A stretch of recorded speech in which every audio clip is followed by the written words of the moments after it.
皆さん本日は連休の中日に、そしてこんな天気が悪い日にわざわざギャラリーコネクトプラスの松浦隆店お越しいただきまして、また誠にありがとうございます。今日は松浦さんのね、作品はすでにある程度見られた方いらっしゃると思うんですけど、この作品がどういうふうに作られているのか、そしてこういう作品を作るようになったいきさつとか、いろいろ松浦さんの魅力をなるべくできるだけ深掘りしていきたいと思います。約1時間のトークイベントにしたいと思います。足りない部分は質問で皆さん補っていただければと思います。本日はよろしくお願いします。よろしくお願いします。じゃあ早速松浦さん、まずご挨拶の方どうぞ。どちらから今日来られたんですか？僕はですね、福岡県の北九州市門司というところから、来ました。松浦さん出身も門司？そうですね。生まれも育ちも門司で、門司っ子って呼ばれてるんですけど、門司生まれの人たちはですね、だから門司っ子です。はい。なんか小さい頃からこういう絵を描いたりとか造形とかそういうのは好きだった？そうですね。絵を描くのは好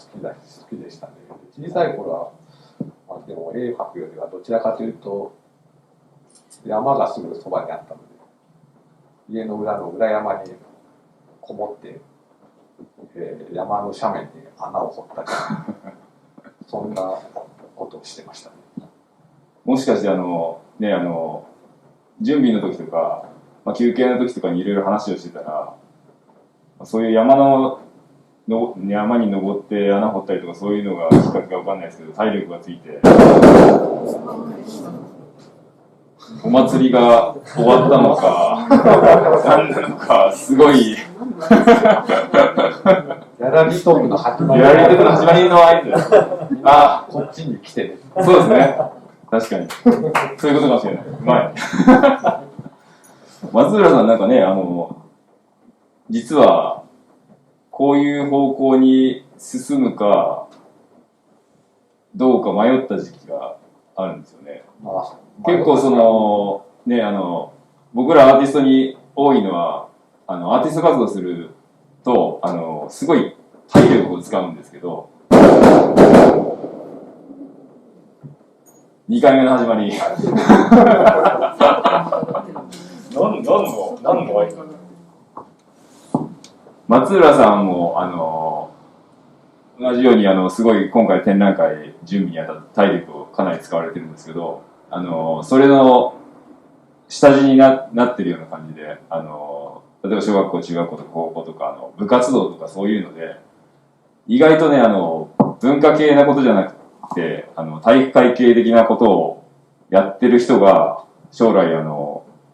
芸術家、特に造形作家とかになってたりとかするんですけど、松浦さんもどちらかといえばそっちの類の人なんですよね。はい、意外によく思われるんですけど、はい、意外とスポーツマンって言ったらなんかあれですけど、身体能力はかなり高かったんです。はい、運動神経はかなり良くて、はい、運動は得意でしたね。しかもね、スポーツで言ったらテニスを結構本格的にやられてたんです。そうですね。中学高校と、テニスをやっててですね。はい。それこそ推薦で、ね、スポーツ推薦でいけるぐらいのレベルでバリバリやられてたんですね。そうですね。そういう話もありましたけど、それで進学するとスポーツばっかりしないといけないんで嫌だなと思ってすぐ断りましたけど。初めね、やっぱり競技的には競い合わないといけない競技だったけれど、やっぱりやっていくうちに競い合うことに疲れたとかそういう。そうですね。なんかどうしても一番にならなきゃいけないっていうのがなんかある世界なんです、そういう勝負事がだんだん嫌になって、はい、あんまり性に合わなくなってきたんで、これをずっとこういう世界でずっといるのは厳しいなと思ったんですね。はい、でもだからといってじゃあ芸術の方にくっていうふうに決めるには、やっぱり何かしらきっかけっていうか、そういうのはあるんですか？そうですね。なんかまあいろいろね、高校になって、まあ大学に行くかっていうその進路を決める段階になった時に、はい、まあ自分が何が本当にしたいのかなっていうのをいろいろ考えた時に、やっぱり自分はなんか美術がやっぱり好きだったんで、まあ何かそのざっくり何をしようとかいうのはないんですけど、とにかく美大には行きたいなっていうふうにその時に思ってですね。それからまあ本格的に美術の勉強を始めたのが、まあ本当に高校3年の、夏ぐらい、夏明け、もう部活が終わってからですよね。はいはい、ぐらいから、美術の高校に進学しようっていうふうに決めましたね。でも美術って言ってもね、そのジャンルも幅広い中、それこそ大学は彫刻の方の専攻になってたと思うんですけど、高校時代にどういうところからその彫刻の方に進もうと思ったんですか？そのきっかけというか。そうですね。まずですね、まあ、粘土を扱うのは子供の頃から結構好きだったんですよね。まあ、油粘土なんですけどね。はい、ちっちゃい頃から油粘土で遊んだりしてて、それこそ幼稚園ぐらいの頃は、油粘土でお団子作ったら、すごい美味しそうな団子ができて、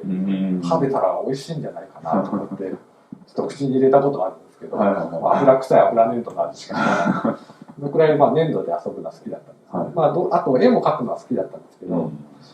で、まあ、美大に行かないといけないということで、まあ、美術向けの予備校っていうのに行って、デッサンの勉強を、まあ、その頃から、高校の、3年の夏ぐらいから始めたんですよね。で、まあ、基本的なデッサンをずっとやってたんですけれども、なかなかなんか、僕紙の中にちゃんと収めるっていうのが結構苦手で、なるほど。なんか、いつもはみ出てくるっていう。で、自分で書いてる分にははみ出たら紙足して、続きを書けばいいんですけど、受験じゃそういうことはできないです。なかなか、絵描くの、構図入れるの難しいなとか思ってたんで。で、まあ、僕、その美術、予備校のその、美大の予備校の先生がですね、まあ、自分がこう、デッサンしてるのを見て、後ろから見てて、松浦は、彫刻をしたら、東京の大学に行けるなって言われたんですよ。で、まあ、その時まだ、勉強始めたばっかりだったんで、とりあえずまあ美大に行ければいいかなと。まあ、やっぱりデザイン科かなとかなんか思ってたりしたんで、してたんですけど、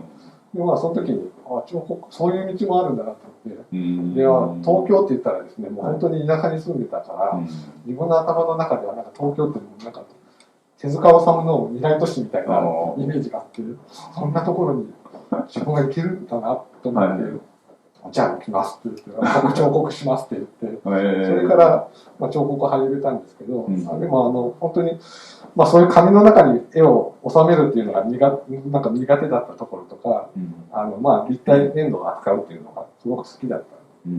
た。あと、もう山の中にこもってその土を掘ったりとかしてたんでですね、なんかそういう触覚的なものっていうのはすごく自分に合ってるのかなと思ってですね、はい、それこが、まあ、その先生の一言が、こんなことになってしまったって感じですね。っていうことはもうその先生の言ったことは正しくて、その後やっぱりその受験のためのスキルがどんどん伸びていった。そうですね、そうかもしれない。あと、まあ、その予備校に僕しか彫刻やってるのはいなかったんで、で建物の上に掘ったて小屋みたいなのが作られてて、そこがまあ彫刻室だったんですよね。で、もう一人で特に指導はない、なんかとりあえず今日はこれを作るとかそのまま放置されて、ひたすらなんか模刻するような感じで、そういうのやって、でひどい時なんかもう下の授業が終わってみんな帰って、先生も帰って、気づかれないで一人でやってた時、今日はなかなか先生上がってきて公表してくれないなとか、そういうこともあったりしました。こんな風にして結構、まあ好きに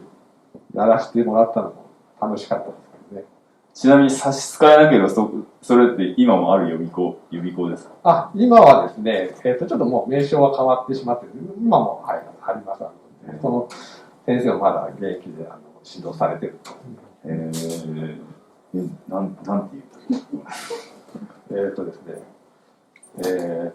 これが不思議なんですけど、はい、山口県にあるんですけども、山口県にあるんですけど、はい、九州芸術学科っていう名前なんですよ。なるほど。はい、まあ、確かに文字からだったらね、もう本当、橋渡ったりっていう場所だから。もともとは小倉にあったんですけど、ね、そこからちょっっと分かれて、はい、九州芸術学科山口校っていうところで、僕のもう本当に師匠がそこで教えて、まだ現役で。師匠はね、緑学高校出身っていう。そうですね、なんかそういうふうにちょっと聞いてたような気がして、今回来た時にその名前聞いて、あ、確か、ひょっとしたら違うかもしれないんだけど、確か先生そう言ってたなと思ってですね、なんかそういうところもまた、ちょっとご縁を感じたと思うんですね。で、その後はもう、ね、進路選択が功を奏して、見事、東京に。そうですね。ちょっと移動したんですけど、はい。まあ、東京に行くことになって。はい。東京は、東京造形大学。東京造形大学になってですね、はい。真面目に、途中まで真面目に彫刻を勉強してました。途中までですか？ちなみに、どういう先生にすごい刺激を受けたとか。そうですね、もうね、恥ずかしい話なんですけど、はい、まあ、彫刻行きますって言って、勉強しだして、はい、ところは、全然彫刻家、どんな人がいるのか知らなくて、ミケランジェロとロダンぐらいしか知らなかったんですけど、ただまあ、それからちょっといろいろな、彫刻作品とか見るようになって、で、僕が教わった、その予備校の先生も、東京造形大学の出身だったんですね。で、佐藤忠良さんっていう、本当に、日本の戦後の近代具象彫刻をもう、一つの完成形を到達したような方が、まあ、東京造形大学の彫刻家を作ってたんですね。で、まあ、その予備校の先生も、佐藤忠良先生に教わったりしてたんでですね。で、作品をやっぱり見る機会もどんどん増えて、佐藤忠良さんすごいなと思って。とにかく佐藤忠良に近づこうっていう思いが、はい、大学の1年2年っていうのすごいありましたね。今の作風とはね、だいぶとは言わないけど、結構ね、はい、違いますよね。でも下にある比較的若かりし頃というか。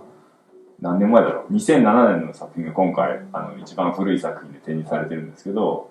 その頃ぐらいまではまだその傾向に近いような感じ。いや、もうちょっとその頃から少し外れてたかもしれない。あ、本当ですか？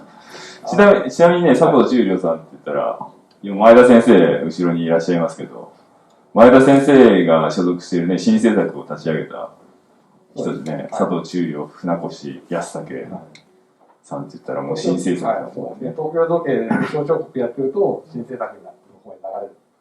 っていうのは、その当時は割と主流な流れというんですかね、そういうのがありました。だから僕も何回か新制作っていうのもそうなんですね。してました。なるほど、なんかそれ団体展のイメージが全然なかったので、なんかすごい新鮮です。はい、本当に初期の頃は本当にオーソドックスなラブ像とか作ってたんで、ただそれがね、それこそ学部の4年間一生懸命頑張られて、佐藤忠良さんに近づくために一生懸命やられてて、でその後またさらに勉強をするために大学院の方で筑波の方に行かれた時に何かスランプに陥ったっていうふうになんかお聞きしてるんですけども。そうですね、なんかちょっといろいろうまくいかない時がありましたね。それはやっぱりその作風っていうか、そういったところでなんかこう頭打ちしたというか、なんか壁を感じたっていうか、そういう感じ。それはすごいありますね。ちょっとどんなものを作っていったらいいのかなっていうのはすごく悩んでてですね。まあ、大学は本当にまあ、人体彫刻を作ることが多かったんです。はい、まあ、裸を作るんですけど、なんで裸作るのかなとか、あと、まあ、ちょっと変な話ですけど、裸になってるとまあ、女性を作ることが多かったんですけど、はい、裸だから当然陰毛が生えてたりするじゃないですか、はい、なんでこれを作らないのかなとかで作るとなんで作るんだとか言われたりとか、まあなんかそういうところでなんかそんな、まあ、くだらないって言ったらくだらないようなところですごい疑問を感じて、でなんでそのブロンズにしないといけないんだとか、はい、ブロンズそれこそ FRP プラスチックの素材とかで作ったりしても、なんかブロンズっぽい色に塗ったりとか。そうですね、指導でも確かにそういうのよくありますよね。いやブロンズっぽい色塗るんやったらブロンズにしたらいいのにとか思うし、色塗るんだったらもっと自由になんか自分の表現したいものに近い色を塗ったらいいんじゃないかなとか思って色塗ったりするってそういう団体的に出品すると、はい、色だってとか言われるんですよ。これがブロンズの色だったら通るんだけどね。その価値観はちょっとねいただけないところがありますけど、でも僕も学生時代はやっぱありましたよね。なんかね、それこそねやり始めの頃ってやっぱり調査とかが授業であったりすると、それを完成させた後にやっぱり同じように着色をしないといけない。でもう見たように見えるままに本当に人体に近づけるための着色をすると生々しすぎるって言われて、そうするとなんかこうそれこそブロンズっぽくしたりそういうので求められる、それがすごい不思議な感じですよね。そういうところが壁になってどういうのを作っていっていいかわかんない。だからまあそういうね団体に所属するんだったら、はい、まあ、団体の求める傾向みたいなのがどうしてもあるじゃないですか。だからその中に収まっていかないといけないのかなっていうのもあって、でどうしたらいいんだろうなっていうのがあったんですよ。その団体に所属してたのっていうのはいつぐらいまで？いやもう団体所属はしてないんですけど、一般でその出品してた、まあ、割と自分たちの頃ってまだその団体店に出すっていうのが割と主流な感じだったんですけど、はい、なんかそういうところに出さないといけないのかなとかいう思いもあったりしてですね、だけど自分のやりたいものとはどうも違うみたいな、自分のそのやりたいことを押し込めて、はい、そういう傾向に合わせていかないといけないのかなっていうのはすごい苦しくてですね。で、今作りたいものを作るとまあ、彫刻じゃないとか言われたりするんですよね。でちょっと人形っぽいとかマネキンっぽいとか言われたりとか、はい、で人形の方を、ね、人に見せるとこれは人形じゃないとか言われるんですよね。でどこに行ってもなんかどこからも違うって言われる。なんかそれがなんかすごいあれなんか自分はどこにも収まれない中途半端なやつなのかなとか思ったりとか、その頃してたりして。で学生の間そういういろんな迷いとか葛藤とかがありつつ学生時代に解決はしたんですか？解決はしなかった。しなかった。結局。なるほど。はい、解決しなかった。じゃあその後そういう気持ちを引きずったまま大学院までもう修了して、その後はどういう形でそれからはですね、まあ仕事しないといけないんで、はい、まだね自分の芸術家としてなんか伝えるとか、まあ、全然芸術家とかいうおこがましいような状態で、ちょうどまあ某テーマパークが、はい、某テーマパークの工事が始まってたのでそこに誘われてですね。なるほど。はい、かなり大掛かりなはい、テーマパークだったので、はい、そこでまあ数年美術造形の仕事をしてですね、それからちょっと数年間美術造形の仕事っていう関東の方でやってた時期がありましたね。もうそれをやってるとね、やっぱり学生時代まではその自分がね、作りたいものを作って、それが評価されるってあれだったんですけど、仕事になってくると求められるものに応えなきゃいけないっていう形になりますけど、それはなんか自分の中では。それはすごい得意だったんですよね。なるほど。はい。こういうものも作ってほしいんだなっていうのが、割と、なんとなく感覚的に分かってるところがあって、で、作ったものはやっぱり、それなりに評価されてたんですね。すごく、まあ大変だったんですけど、仕事として大変でしたけど、なんか、割と、居心地が良かったかもしれない。素材はやっぱり比較的その FRP とかそういう素材がテーマパークとかそういうのだったら多い？そうですね。僕はですね、自分が得意だったのは、モルタルって言って、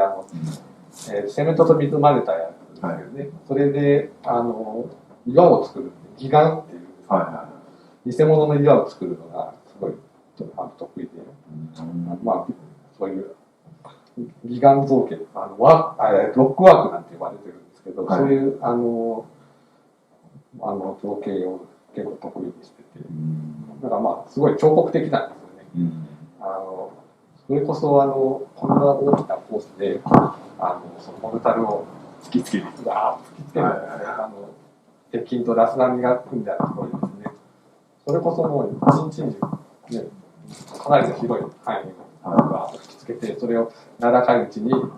コテでガーッと形を作って、でだんだんこう硬化していくんで、硬化していく具合に合わせたりしながら岩がバカッと割れたような表現とか、バカッとした表情とかをつけていくっていうのが相当岩は研究してですね、阿蘇山とかに行ったりして、ちょうどね火山島のテーマにしたテーマパークだったんで、だんだんどこのテーマパークか分かってきたよね。すごいこだわってたところだったので、もうそのこの岩のはこういう割れ具合とか、岩の種類によって割れ方とか違うので、実際にその、ね、溶岩のそのドロドロっとした感じとか、冷えて固まったのがバカッと割れた時の岩肌とか、そういうのをですね、結構研究してですね、頑張りました。やっぱ学生時代には絶対身につかないようななんかスキルがなんかそこの時代になんか身についてる感じ。そうですね、もう毎日結構なでかいものを作る、毎日卒業制作してるみたいな感じで、でやっぱりそのクオリティも結構求められるところもあって、プロフェッショナルとしてやっぱり仕事するっていうのが、こういうことなんだな。それとあとやっぱり他の職人さんたちっていうのもすごいたくさんいたの、他の分野なんで、まあ本当になんか職人さんたちの仕事すごいなと思って、美しいなと。本当に盛り職人さんがなんか壁の塗りたての壁の美しさとかですね、あとまあ道具の扱い方とかですね、手入れの仕方とか、そういう職人さん本当すごいなと思って、でそのね今美術やってちょっと芸術でやってるとかいう思いが吹き飛ぶぐらいに、そういう職人さんが日々作ってるものっていうのがすごい美しいなと思って、恥ずかしいなと思ったんですよ、そういう現場にいる時に、だからなんかそういう職人さんたちが見ても自分の作ってるものが恥ずかしくないものにしたいなっていう思いはその時から思うようになって、ちなみにそういう仕事をしてた時にも同時に例えばその自分のオリジナルのその作品とかも作ってたりはしたんですか？そうですね、自宅で時々作ったりはしてましたね。ただまあとってもハードな現場なので、まあ朝ね、朝暗いうちに家出て、暗くなって夜になって帰ってくるみたいな感じだったので、そんな感じだったので、なかなか体力的に自分の作品を作るっていうのは体力なくなってたし、まあ何を作っていいかっていうのはやっぱりその大学時代で解決しなかったので、明確にこういうのを作ろうというのもなかったので、なかなかものは作れなかった。作品になるようなものはなかなか作れなかったですね。じゃあやっぱりそういうその職人的なね、仕事をやってた時もまだ解決には行き着かなかったんですね。スキルはどんどん身についてたけど。まあもうそっちにちょっと逃げちゃってる、仕事の方に逃げてるっていう感覚はありましたね。自分のも作りたいものを探すっていうよりは、そっちの方に流れてた方が楽だったのかもしれない。じゃあその仕事をこうずっと続けられてて、何がきっかけでまた進路変更をしようと。そうですね。まあちょっと家庭の事情があって、詳しく話すと長くなるので、後で詳しく聞きたい人は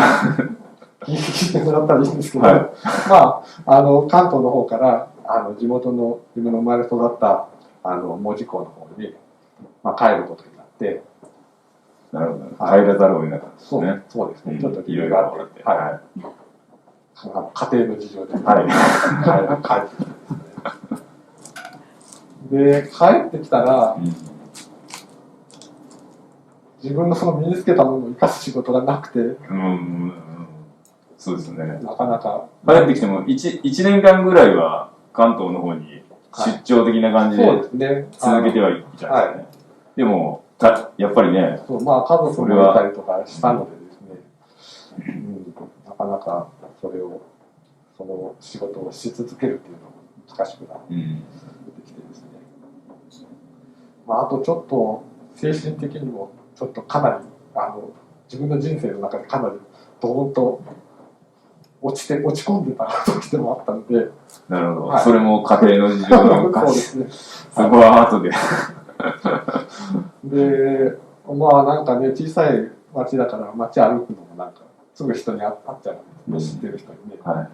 なんかそれも嫌だなとか思いながらも、日本回りしていくためにはちょっと働きに出ないといけなかったりとかするし。じゃあ戻った時のその仕事っていうのは、もう造形とはもう全然関係ない。そうですね、違う仕事をしてましたね。ちなみに差し支えなければどういう仕事をTOTOって電気とかの下請けみたいな仕事で研磨の仕事があったので、金狂いとかを磨く研磨業っていうのがあったので、そういう仕事をしてます。あながち造形からは離れてはない。そうですね。それも彫刻とかにはなんか出せそうな。で、意外とああいうのも手仕事で、一個一個、簡単に言えば蛇口とかなんですけどね、そういう金属類を磨く。それも結構得意で、すごい情報がられてありましたけど。でもその後ね、ようやく多分また造形の方に戻ると思うんですけど、門司港美術研究所、今松浦さんが所属されているところの前身にあたる門司港アート村っていうところに松浦さんは入ることになりますけど、それはどういういきさつからそういうふうに。そうですね、もう本当は地元に戻った時点で、もう美術は諦めようかなと思ってたんですね。普通の人になろうかなと思ってたんですけど、そこで予備校の僕の師匠ですね。またそうなんです。やっぱりその方から電話がかかってきて、なんか松浦が帰ってきてる、誰かが見たとか言って帰ってきてるのって言われて電話かかってきて、はい、そうなんです。実はこういう状況で帰ってきたんですよっていう話をして、じゃあ美術館の展示会場を抑えてるから、今までの成果を地元の人に見せないとダメだよって言われてですね。で、会場も結構広かったので、自分が持ってるものだけじゃ展示しきれないなと思ったんで、じゃあちょっと1年かけて作品を作って展示しますって言ってですね。それからまた自分の作品作りっていうのに向き合うようになったんですよね。それは TOTO の仕事を辞めた？いや、辞めてはないですね。やりながら。続けながら。はい。だから、まあ、普通に働いて、で、夜は制作するっていうようなことを始めてですね。最初はもう、その実家の、裏庭みたいなところで、はい、吹きさらしのところで、はい、粘土で作品を作ってて、もう寒い時は風が強い、雪も降ってで粘土もこもって粘土から氷の粒が吹き出しながらでももう手が寒くてかじかんでしょうがないんで、はい、手袋つけたりしながら粘土で作品を作ったりしてでそうやってまあ、初めての個展っていうのをやったんですね、でまあもうそこで終わりかなとは思ってたんですよ自分の中で。終わりかなとは思ってたんですけど、そしたらまあその展示を見た人たちからいろんな誘いを受けたりとかですね、ここでやってくれとかですね、あとまあそこで展示してた作品がそのまま美術館に収蔵されたりとかしてですね。今まさにコレクション展に飾られてるやつがそれですか？そうですね、今北九州市立美術館のコレクション展っていう、はい、展示されている作品っていうのが自分の初めての個展の時にもう本当にこれが自分が最後の作品だと思ってそれならもうその、人からどういうふうに言われても構わないんで自分のそばにずっと置いててもいいようなものを最後に作りたいなと思ってできたのがそれだったんですよ。でそれがなんかそうやってそれこそそういう団体展に認められるようなとかそういうものじゃなくて、本当に自分のためだけにっていうような気持ちで作ったものが、なんかいろんな人のこう心に響いたっていうのがすごい嬉しかったんですよね。でまあそれでまあそうやっていろんな話が他に来るようになってじゃあまた次の展示までちょっと作品作って頑張ろうかなとかそういうので積み重ねて続けてきて今に至るって感じなんですけど、その中で門司港に門司港アート村っていうのがあってですねもう外で作る実家の裏で作るのも結構大変だったんですね。でまあその頃は門司区が管理してたんですけどね、でまあそこでアトリエを借りて、制作をするようになったんですよね。そこはどういうような場所だったんですか？そこはですねちょっと小高い丘の上にある廃校になった小学校を、使った場所だったんですよね。で、まあ、当社の部屋っていうのをアトリエとして使わせてもらったんです。なんかね、そこ共同アトリエみたいな感じになってるんですね。そうですね。はい。そこはなんかこう門司区が審査をして、そうですね。はい。OK が出た人が使える。そうですね。はい。でもなんかね、その後最終的にそれは門司港アート村じゃなくて門司港美術研究所っていうふうになりますけど、はい、松浦さんの肩書きを見てるとそこの今所長をなさってる。そうなんですね。はい。どういういきさつでそういうところまで？いや、ただ長くいたから。いや、途中からアート村から、まあ、門司港美術工芸研究所っていうちょっと長い名前になった。まあ、美術工芸分野の、まあ、プロとかプロを目指す方に、制作場所と、まあ、発表の機会を与えましょうっていう、ところなんですけれども。もうその時にはあれですか、松浦さんも前職のTOTOの仕事とかはもう辞めて入られてるんですか？そうですね。はい。しばらくはもう何年かはずっと現場の仕事をして、はい、まあ夜そういう制作するっていう感じでしたけど、はいはい、その数年前からはもうはいそれとはい、それもそれだけで趣収入を得るようになってたっていう感じですか？まあなんとかそれでおやっていけるよ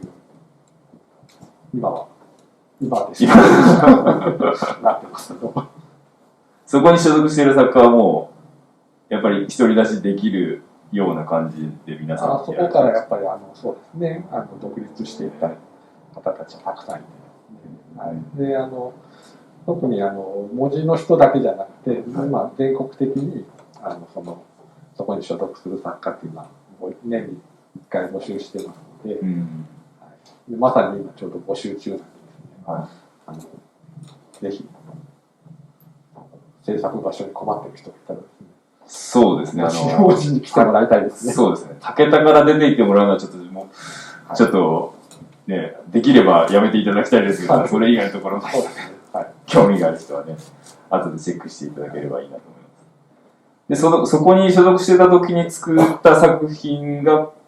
今下の2007年のやつとか、そうですね。そうですね。その頃もまだね、今のここの上にあるような作品のスタイルにはまだなってないですけど、はい、そこからこういう、ちょっとどちらかといえば、なんだろう、フィギュアというか、可愛らしい、まあちょっと神々しくもあるんですけど、精霊みたいなそういうスタイルに切り替わっていく、そういうきっかけというか、そういう時期っていうのは何かあるんですか？また予備校の先生のアドバイスとか。いや、それはもうそれはないです。まあ、徐々に変わってはいってるんですけど、常になんか自分の中では、どっかで変わらないとなっていう思いはあったんですね。それ今、下にある一番古い、それこそその美術館に収蔵された作品のスタイルっていうのは、割と顔はちょっとリアリティのあるような雰囲気を出して、ボディはちょっと抽象的に作るっていう形なんですけど、それからしばらくちょっと何年か抜け出せなくなって、で自分の中でもずっとこのままじゃいけないなってなったので、どっかで変わらないとなっていう。オリジナリティをまたさらに求めていく感じですね。そうですね。そこでまたちょっと悩んでいるというか、そのうちでもそのうち機会があったら変化するだろうなという感じではいたんですけど、少しずつだからそれから、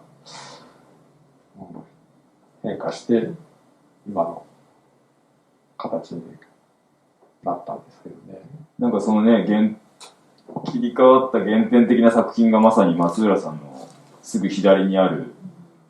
作品っていうふうにお聞きしたんですけど、これはきっかけだったかな。あと、そのアート村に入ってからですけど、焼いて作品を作るっていう方向に変わったんですよね。そうですね。下の2007年のやつはね、石膏でできてますけど、今ここにある作品のほとんどはね、焼き物で作られている作品です、ね。そうなんですよね。すごい石膏っていうか彫刻の粘土で作る作品のオーソドックスなやり方っていうのは粘土で作って。石膏型を取ったりして、でその型の中にまた、別の材料を流し込んだりして、でその型を壊して作品ができるっていう工程を踏むんですけど、それがもうものすごく自分の中で面倒くさくて、2回も3回も同じような工程を繰り返します。そうなんです。粘土で一生懸命作ってやっとできたって思っても、またちょっと煩わしい作業をして、でようやく出てきたものが結局は自分で一生懸命作った粘土じゃなくて別の素材に置き換わって、なんか違うものになってる感じがするんですよね。なんかそれもすごい嫌だったんですよ。でなんとか自分が一生懸命作ったそのままの痕跡でものに作品にしたいなという思いがあったんで。でちょうどアート村にはですね、陶芸やってる人たちもいたんですね。後の奥さんになるんですけど、まあ奥さんが師匠なんですね。そう、うちの奥さんが師匠なんですけど、そこでこのテラコッタっていうね、技法をちょっと教えてもらってですね、それから粘土で作品を作る、テラコッタ焼いて作品を作るっていうふうに変わっていったんですよね。だから、それも一つ大きな転換点でしたね。すごくなんか自分の中で腑に落ちるったっていうか、素材と初めてなんかその素材感と自分のなんか自分の出せるなんか素材に出会ったっていう感覚っていうのはすごいありましたね。なんか石膏取りの嫌な感じとかもないし、作ったものはそのまま作品になるし、あとその焼くと肌色になるんですよね、粘土の色が。どうしても石膏とか別の素材で作るとその肌色を塗らないといけないという工程があったので、自分のその作品のスタイルですね。それもなんかその嫌だったんですよ。なんかそのどうしてもその、作ったものに塗料を塗る、絵の具を塗ると絵の具の厚みっていうのが出て、その素材とのそのなんかわずかまあね、本当に1ミリもないような膜ができるん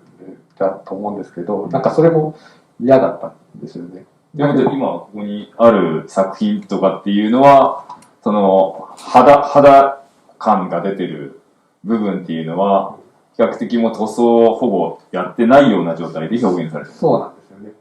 だから、なんていうんですかね、厚化粧と素肌みたいな感じで、なんかこの素肌に近い感じなのかなと思って、なんかそれもすごくその自分がなんか表現しようとしていることに合ってたのかなと思ってですね。だからその技法に出会ったっていうのは一つすごく大きな変化でしたね。ちなみにその土とかにもやっぱりこだわりっていうのは？土はですね、まあいろいろ使ってはいましたけど、まあここにある作品はほぼほぼ信楽焼に使われている粘土の、水肥粘土って言って、すごく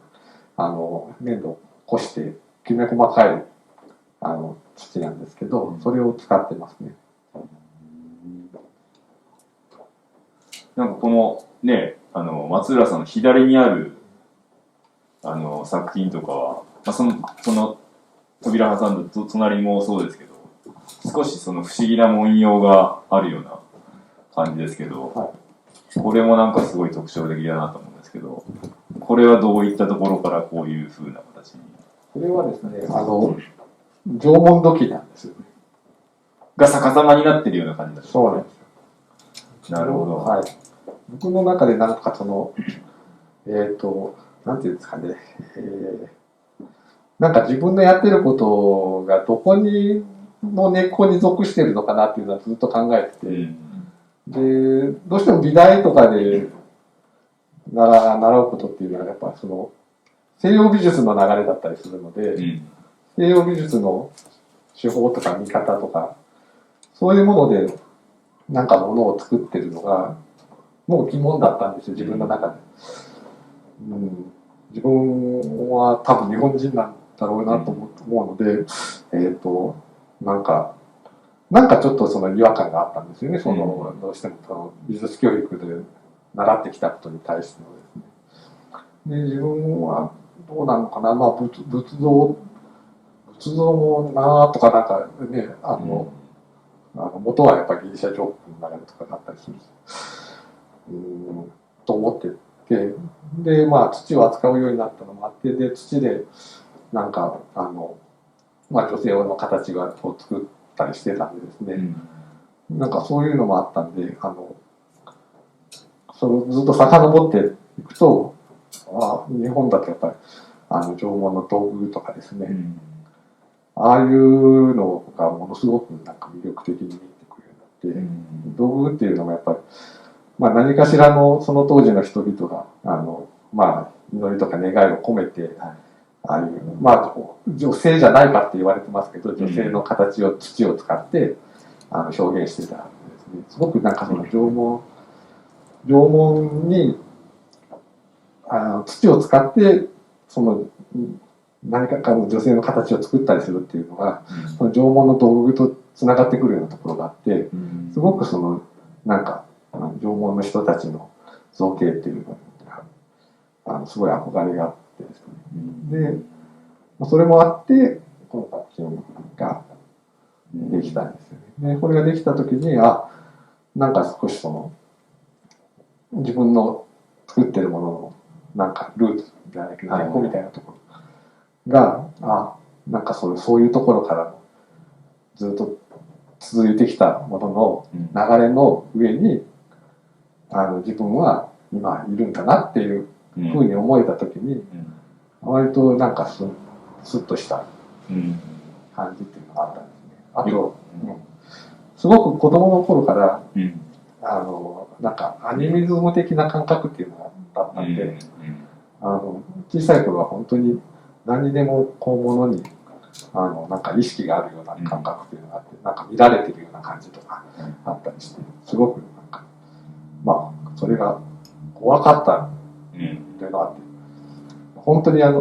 変な話ですけど、トイレに入るのがなんかすごい嫌で、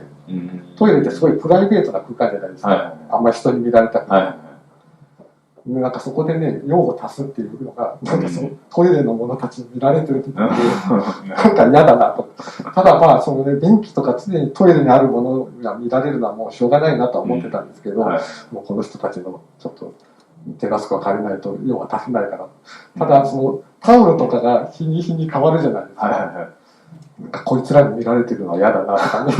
そんなことを思ったりする。ちょっとそんな感覚っていうのがあってですね。あれ何の話だったかな。そういう、なんかそういうアニメ的な感覚っていうのがあってですね。なんかそういうのも、なんか縄文の人たちの造形物とか見てると、なんかそういう感覚っていうのはあったのかなとかいう思いもあって、なんかすごい、そういう縄文とつながってきたっていうのは自分の中で、楽になりましたね。少し悩みが解決した。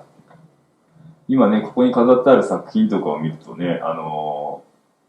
例えば、これとか山のフォルムしてるとか、あれは花のフォルムをしてるとか、いろいろね、植物とか山とか、一見すると、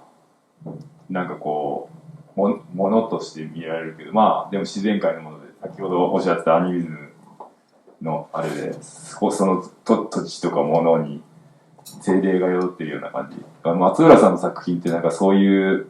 ね、神様とか精霊とかなんかそういうものが具現化されてるようにちょっと見えるんですけど、それぞれ、例えばこの作品とかだったら、どういうところからこうインスピレーションを？これはですね、文字工にですね、三隅山っていう、ね、漢字で書くと三角山っていう書くんですけど、この山があってですね。で、自分が門司港にいたら常に見えるような山なんですよね。で、子供の頃はその母親に連れられて幼稚園に行ったりするときに、幼稚園が小高い丘の上にあったんですけど、その丘の上まで母親に連れられていくと、ちょうどこの三隅山がこう見えるんですよね。で、そういうのが自分の記憶の中に残ってたのか、門司港に帰ってきてからですね、その山の存在っていうのはなんか日に日にこうすごい増してきて、なんか気になってですね、この三隅山がですね、気になってしょうがなくなってきて、なんとかなんかこの山に抱きつくじゃないですけど、なんか触る方法はないのかなとかいう、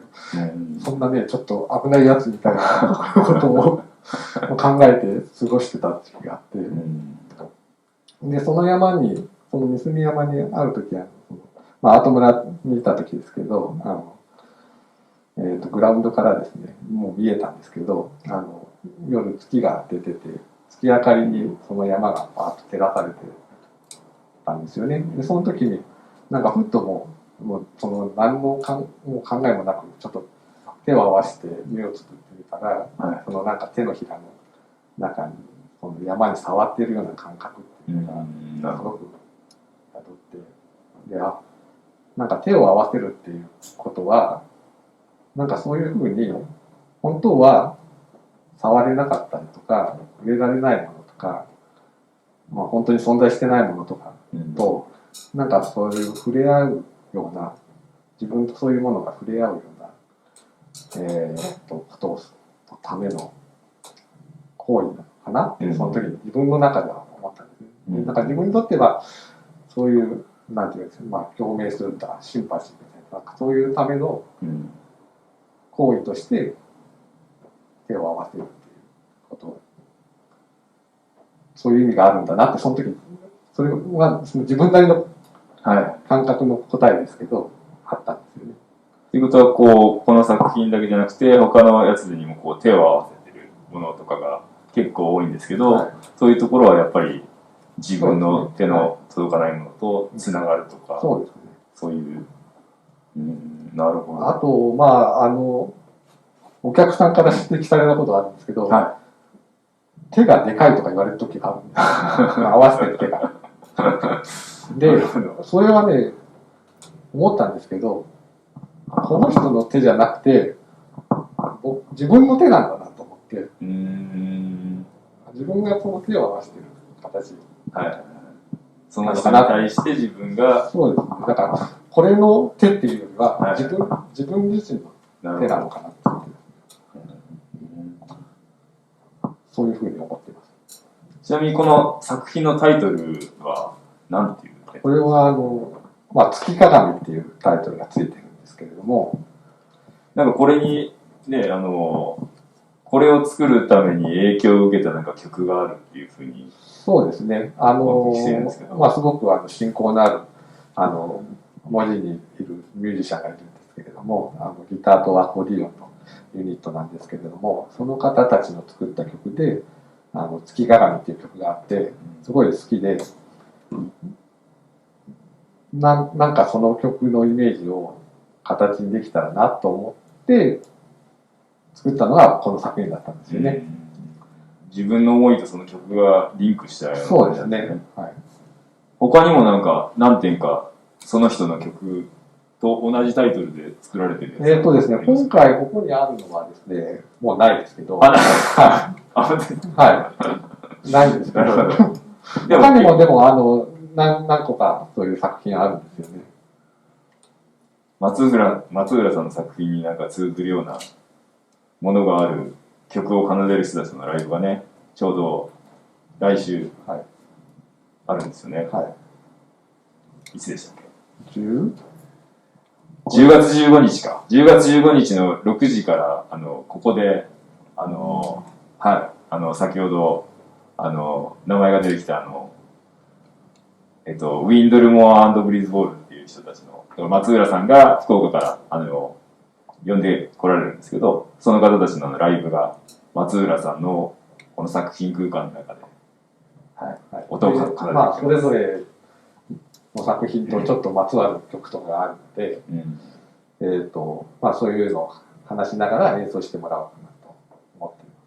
今日だけじゃ語りきれなかった内容、作品のことについて話もしてくれるっていうことですね、その時に。そうですね。うまく喋れるかわからないですけど。今日の話を聞いて興味を持たれた方はね、ぜひ来週のライブの予約もしていただけるとありがたいです。そうですね。はい。そろそろなんか1時間ぐらいになってきたんですけど、せっかくなのでもし松浦さんに何か聞きたいことがある人はぜひご質問の方をしていただけると。はい。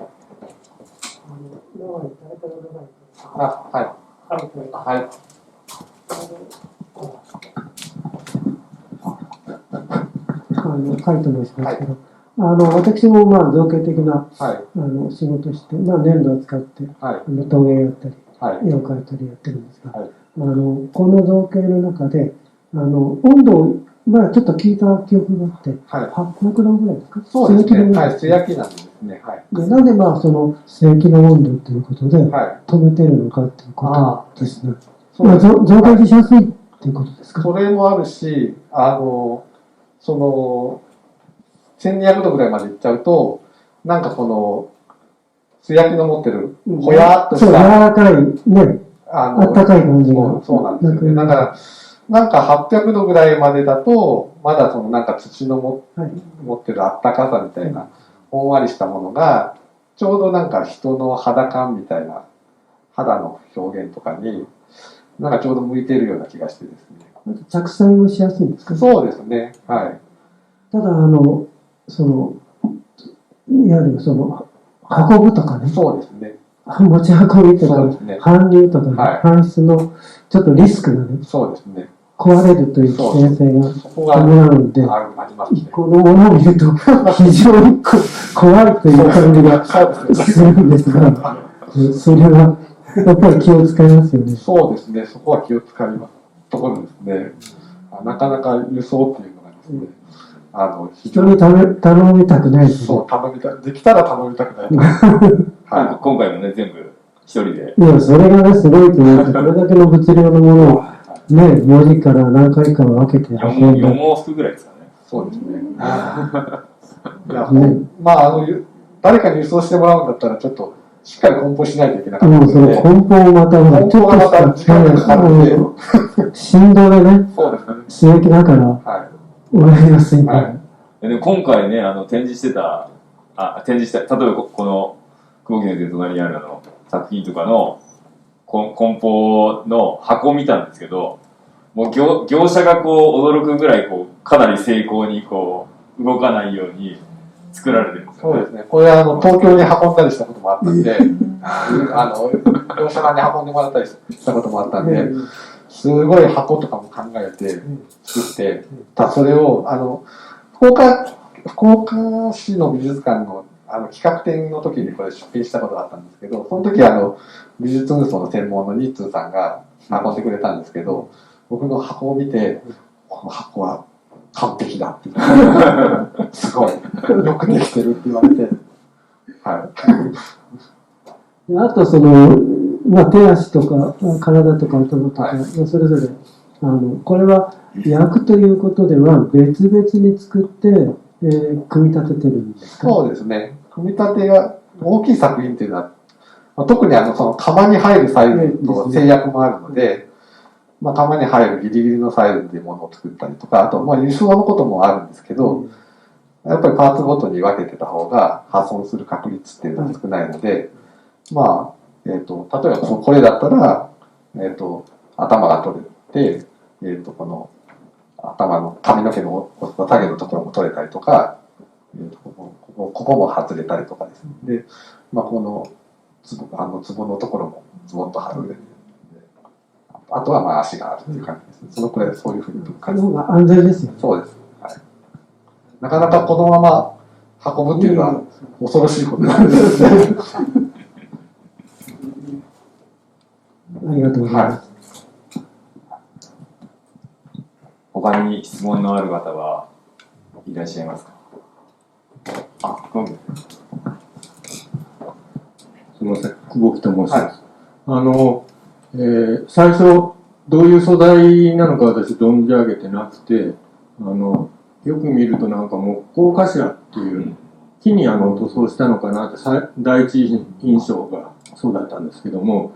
テラコッタと聞いてなるほどとこういう細かい造形もできるんだなと納得したんですけど、一般的なそのテラコッタ彫刻っていうと植木鉢みたいな赤土の色をそのまま残してですね、あんまり彩色しないものが多いと思うんですけども、彩色しようというのは最初から考えられて。そうですね。本当に、肌の色っていうのが一つ問題だったんです。自分の中でずっと彫刻しててですね。肌色を塗るっていう行為が、なんか嫌だったんですよね。で、なんとか解決する方法がないのかなっていう。で、粘土を素焼きで焼いた時に、なんかこれ、肌の色に似てるなと思ってですね。じゃあそれをもそこの上に色を持てずに肌の表現した方が、より肌感が、肌の表情っていうのが思ってる感じに出るなと思ったんでですね。それもあって、はい。彫刻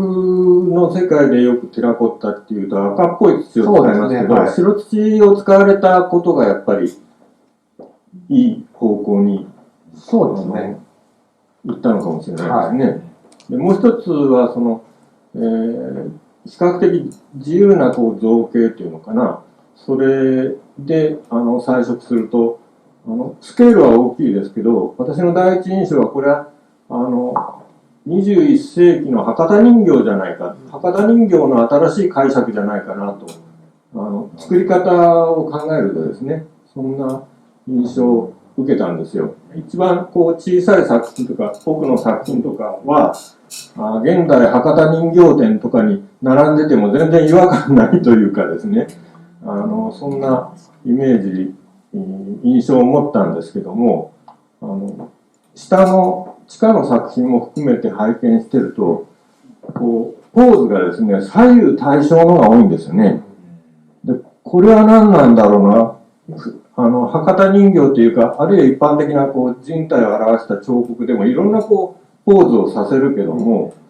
先生の作品は、これもこれも、みんなこう、左右対称のが多いなと思ったんですけど、それは何か理由があるんですか？そうですね。なんか作ってるとそうなるっていうところがあってですね。自分が安心したいっていう思いが一番作品を作るときにあるのかもしれなくて、なんかそのシンメトリーになってるものを見ると、なんか自分自身が安心するようなところが作っててですね。なんか、だからそこかもしれないですね。あと松浦さんがおっしゃってたのはね、その仏像とかそういうところからもヒントを得てたりとかするっておっしゃってたんで、そういうところもあるんですかね。そうですね。それとかね。この作品なんかは、興福寺の阿修羅像の立ち姿のシルエットを、元にして作って、で、そのスカートの花びらのところは、仏像の蓮の台座をひっくり返したものをひっつけたりとかしてるんですよね。何かしらなんか自分の心が、なんかこう、なかなかね、日々生きてるとざわつくことが多いですけど、ものを作ってる時に、なんかその気持ちが、少しでもなんていうんですかね、浄化されるような、行為として、なんか自分はものを作ってるのかなって思ってるところがあって、で、自分が一番安心するのが、こういう、今はそういうシンメトリックな形なのかなと思っていますね。今、仏像にこう感じるところがあるという話があったけど、西洋のキリスト教の彫刻なんかもこう、両手を合わせたシンメトリーな彫像って多いですよね。そういう意味ではこう、対象が割と若い女性で、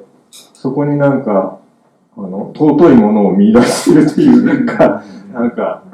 そういう意味での安心感っていうのかな。そうですね。そういうのがあるのかもしれないと思いました。はい、ありがとうございます。ありがとうございます。あ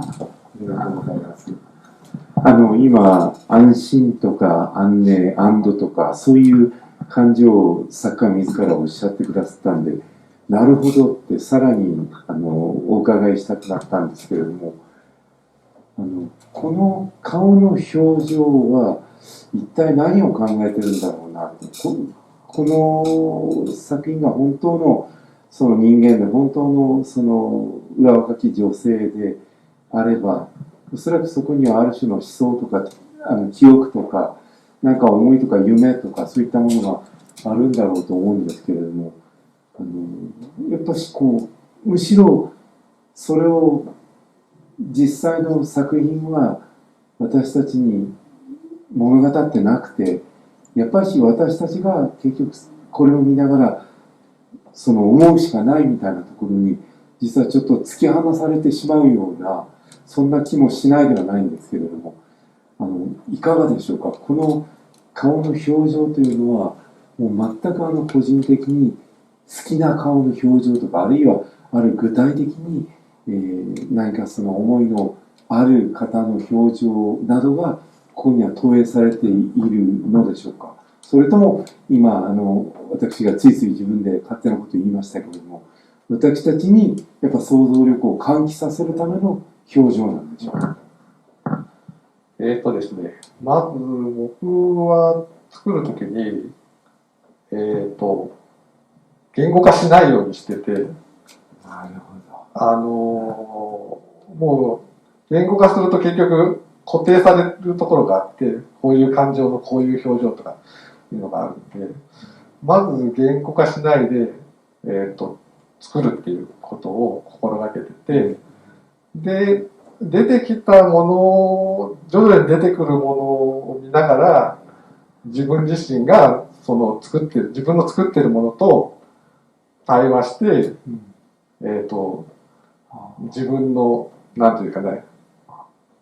中にあるものっていうのを、作りながら言語化していく。もしくは作り終わった後に、完成して眺めてから初めて自分の中で、この作品のこの表情っていうのは、ひょっとしたら自分のあの時のああいう感情を、形と色で表現したものだったのかなっていうのを、そうですか。まずね。なるほど。先ほど見事に現代のあるいは未来の博多人形ではないかっていう話もありましたけれども、例えば小島陽一さんなんかが博多人形に託してきたその表情のやっぱこう深さというか、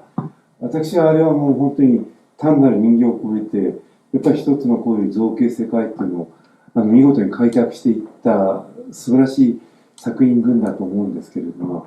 やっぱりさっきおっしゃったように、東京造形大学ですと、佐藤忠良先生、船越康武先生、船越、息子の桂さん、そういうなんか大きな流れをやはりこうちゃんと捉えられておられたんじゃないかと思うんですが、やっぱりこの表情っていうのは最終的にはとても大きな力というか、言い方は非常に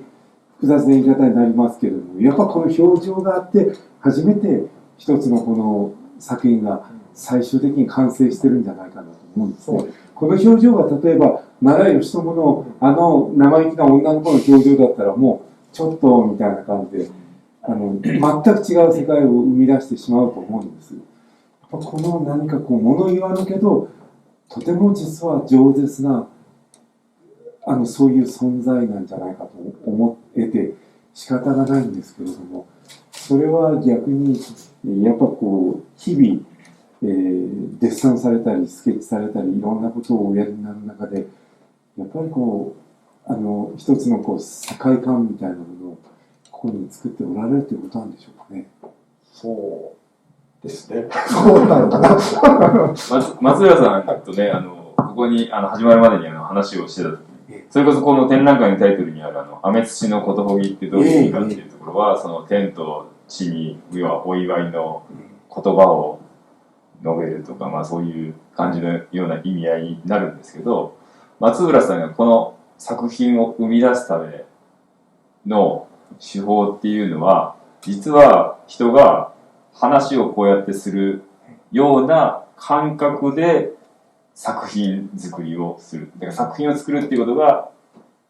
人に言葉を伝えることっていう風な意味合いでなんか作品を作ってるっていう。僕の中でだけ、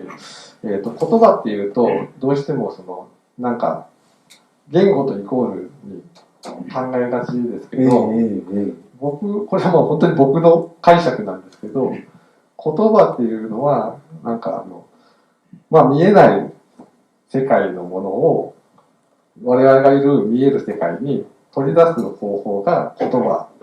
っていうものなのかなと思ってて、今この喋ってるもの、言葉がどこから出てきてるのかって言ったらやっぱりなんかそれはちょっと見えないところから出てきてるのかなと思うんですね。で、それを、美術やってる人は、色とか形を使った言葉で、表しているのかなっていうふうに思ってるんですよね。いや、とても知的な表情なんだと思うんですね、実は。ものすごく IQ が高いような。でも、私はそれ以上にもっと大切なことがあって、IQ よりも愛嬌がある。とても素敵な表情だ。ありがとうございます。ありがとうございます。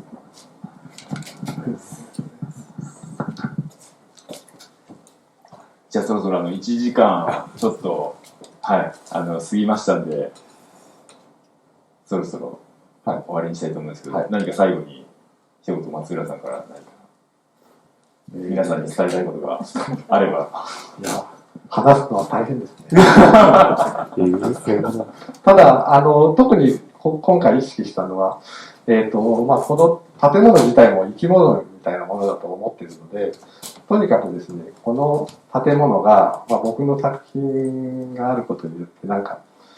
喜んでもらいたいなって思ってもらいたいな、この家のために展示しました。はい。ありがとうございます。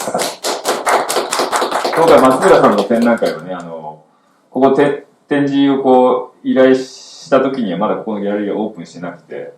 で、オープン前の状態も見られてるし、オープンして展覧会が始まってからも何度かお見えになってて、その都度インスピレーションを膨らませながら、最終的にこの展覧会に仕上げられる。なんかそのね、すごい熱のこもった作品展をぜひ他の人たちにもご紹介いただければ幸いです。それと、大体基本的にはその松浦さんは毎週末こちらに来ていただけるということなので、もしその作家から直接ね、話を聞きたいという方がいらっしゃったら、週末には作家本人もいるので、ぜひということもお伝えいただければと思います。じゃあ、長い間でしたけど、今日は本当にありがとうございました。ありがとうございました。